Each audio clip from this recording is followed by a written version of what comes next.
Bonjour. Je suis normal, je suis sourd. Eh oui, pour les sourds, impossible de ne pas se heurter un jour à la norme. Les uns pensent que nous sommes handicapés et que l'on doit nous ramener à la normale. Et d'autres pensent que les sourds sont tout simplement différents.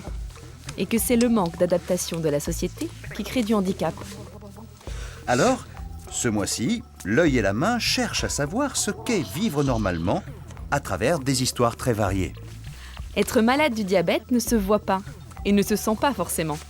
Pourtant, cela demande d'accepter de changer radicalement de manière de vivre.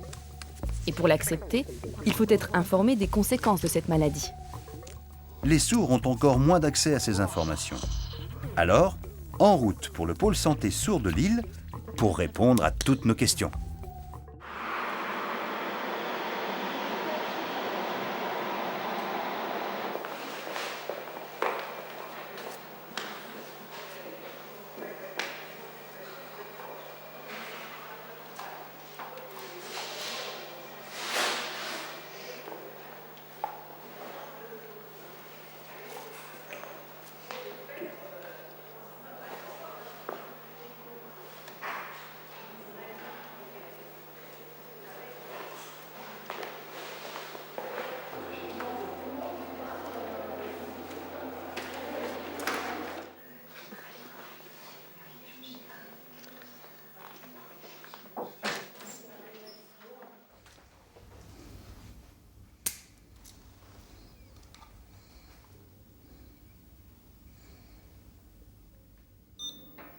Voilà.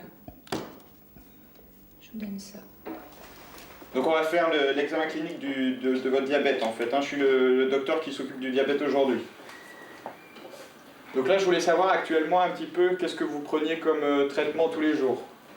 D'après ce que j'ai vu, vous avez un médicament par la bouche. J'en ai un chaque jour, oui. Un médicament tous les jours. Pas de piqûre. Non, non. D'accord. Au niveau de l'appétit, comment ça va? Normal. D'accord. En fait, je me suis rendu compte du problème du diabète dans la population des sourds parce qu'auparavant, je travaillais en médecine d'urgence et et c'était une coïncidence peut-être, mais je m'étais rendu compte qu'à plusieurs reprises, j'avais eu des situations, des complications très graves du diabète en urgence, avec des pertes de vision bilatérales, des amputations des membres, des problèmes rénaux très graves, etc. J'avais pris conscience que chaque fois que je voyais ces choses très graves qu'on ne voit pratiquement plus en médecine actuellement, c'était un sourd.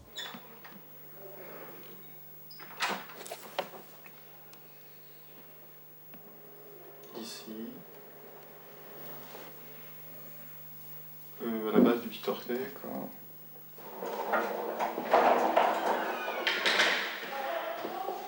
Alors on a commencé ici l'accueil des sourds en 2002, en janvier 2002, et dès que j'ai eu dans les patients qui sont venus les premiers diabétiques, j'ai pris contact avec l'hôpital de jour, avec le docteur Delecourt, et on a essayé de réfléchir aux modalités de prise en charge du diabète chez ces patients-là. On va éteindre la lumière, alors, du coup. On y va.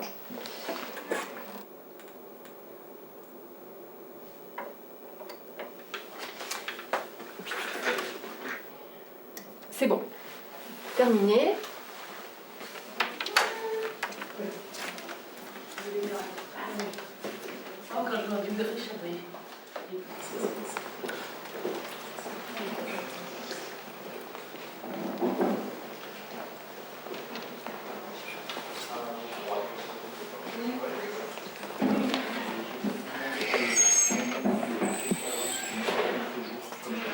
Le problème du diabète, c'est que c'est une maladie dans laquelle la dimension éducative est très importante. C'est une maladie qu'il faut comprendre pour se soigner, puisque le patient est acteur lui-même de son propre traitement.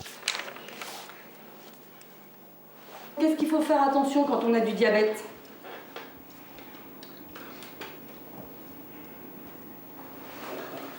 Ben, attention peut-être au vin, au sucre en tout cas. Donc, c'est vrai qu'avec le diabète, je l'ai toujours, mais sinon, avant je comprenais pas, maintenant je comprends mieux. Alors justement, Diane-Maîtrise, vous avez compris qu'il fallait faire attention plus à quoi? Qu'est-ce qu'il fallait mieux pas prendre? Qu'est-ce qu'il fallait pas... Ben, toutes les gras, toutes les graisses, tout ce qui est gras comme ça, faut pas en manger. Est-ce que le fait que vous soyez diabétique, vous savez qu'il y a trop de sucre, mais vous faites attention donc plutôt à quoi? Bah, tout ça, tout ce qui est huile, tout ce qui est bière, soda, des choses comme ça, tout ce qui est gazeux, 7-Up et compagnie, ça c'est pas bon. La médiatrice reprécise de votre question. Bon, vous savez que vous êtes diabétique, vous savez que l'alcool c'est pas bon pour la santé, ok. Vous savez que le sucre non plus, mais vous pouvez quand même manger des choses. Qu'est-ce que vous pouvez manger? Qu'est-ce qui est libre de consommation? Ah, mais faut pas que j'en prenne trop, des grosses quantités. Oui, mais vous pouvez manger quoi par exemple? Bah, le poisson, oui, le couscous, la semoule, oui, de riz on peut, des carottes on peut, tout ce qui est froid, légumes froids on peut, enfin voilà, on peut manger des choses. Mais faire attention sur la boisson, je sais que faire attention sur la boisson, ça c'est sûr. Bien sûr, la présence d'un interprète est importante. Quant à ma présence ici, on fait partie du même monde, alors ça rassure les patients sourds. Ça, c'est très important. Et en plus, comme je suis une professionnelle sourde, ça me permet de faire passer le message plus finement, de m'adapter aux patients et de faciliter la compréhension. Mais bon, enfin une fois, quand vous disiez 3 verres, alors qu'avant j'étais sur une bouteille, ça va, c'est pas mal. Ouais, mais ça vous fait peut-être un peu grossier quand même l'alcool. Non, mais voilà, je pense que c'est Dieu qui fait que je suis un peu costaud et c'est tout. Oh. Mais non, mais votre corps il n'a pas besoin d'alcool, dit la maîtrise, vous savez. De l'eau, il y en a besoin par contre. Donc, oui, non, mais j'ai l'habitude, ça va, je me connais. Non, c'est bon. J'aime ça et le goût, c'est le goût, c'est le goût. Mais je pense que pour votre santé, c'est important de... J'ai jamais fumé. Je pense que c'est moins grave de boire 2 verres de vin que de fumer des cigarettes. Et moi, j'ai jamais fumé. Les gens qui clopent, et qu'est-ce qu'on leur dit? Donc moi, j'ai jamais fumé. Hein, donc des petits verres de vin. Bon. Oui, mais pour votre diabète, dit la médiatrice, il faut faire attention. Bah, je te l'ai déjà dit, ça fait 2 ans, j'ai fait tellement d'efforts. 2 verres de vin, ça devrait suffire. Il n'y a pas forcément besoin des apéritifs. 2 verres de vin sur la journée, puis on arrête les apéritifs. Alors, le diabète, c'est une maladie qui est caractérisée par une augmentation du sucre dans le sang, augmentation qui se fait de manière progressive dans le cadre du diabète de type 2 et de manière beaucoup plus brutale dans le cadre du diabète de type 1.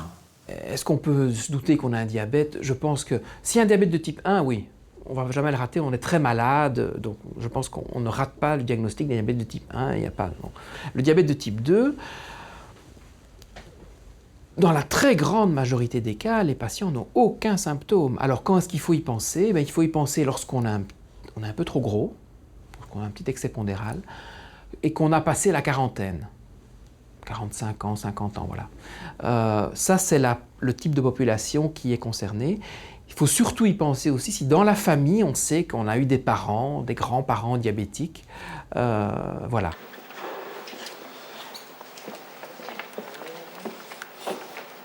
Bonjour monsieur. Tous les examens ont été faits?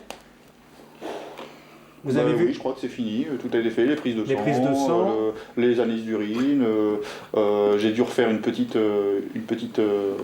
tube en plus de celle que j'avais amenée, les dextro 4 fois, la prise de sang de ce côté-là, parce que c'est une sacrée quantité de tubes. Après l'électrocardiogramme, on dit que c'était bon, voilà quoi. Vous avez vu la diététicienne? Oui, elle m'a tout expliqué, c'était bien. Est-ce qu'il fait beaucoup d'activité physique? La marche? Le matin, je fais mes marchés, comme je suis dans les marchés, je marche, tout ça. Je fais un peu de jardin, je fais mes courses, voilà, donc je fais un peu de shopping. Bon, quand il pleut, malheureusement, je reste un peu comme ça. Je lui dis qu'est-ce que je vais pouvoir faire. Mais au Portugal, ça va être mieux, là. Il pleut pas au Portugal, si? Oh non, il fait super chaud, super chaud. Bon, activité alors, hein? Si la diététique et l'activité physique ne suffisent pas, on peut proposer à ces patients des médicaments. Il existe maintenant beaucoup de classes thérapeutiques pour traiter le diabète. Ce qu'il faut dire également, c'est que dans le diabète de type 2, on peut aussi avoir recours, quelquefois assez rapidement, le plus souvent après plusieurs années, à un traitement par insuline.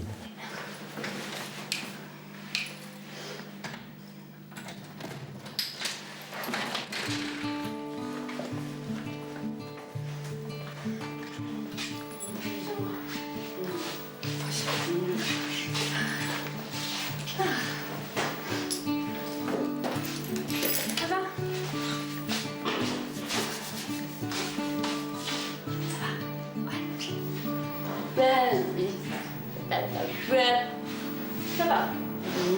Un peu plus gueule. Un peu plus gueule. Il va pleuvoir.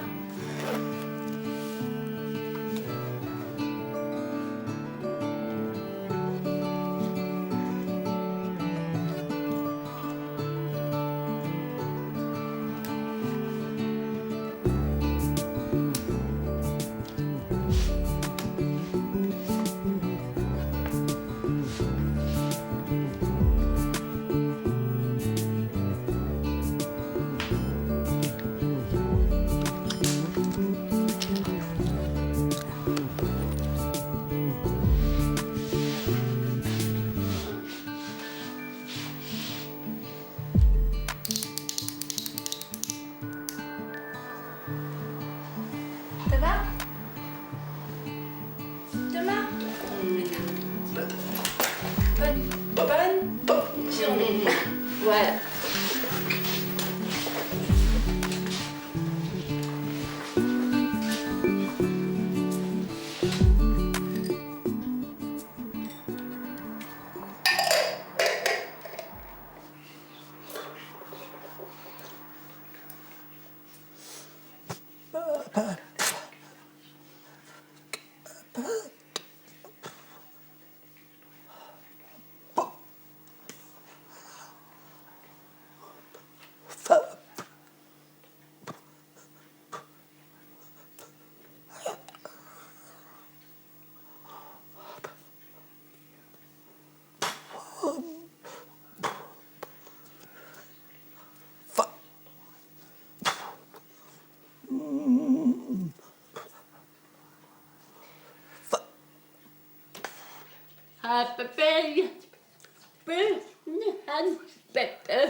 Regarde,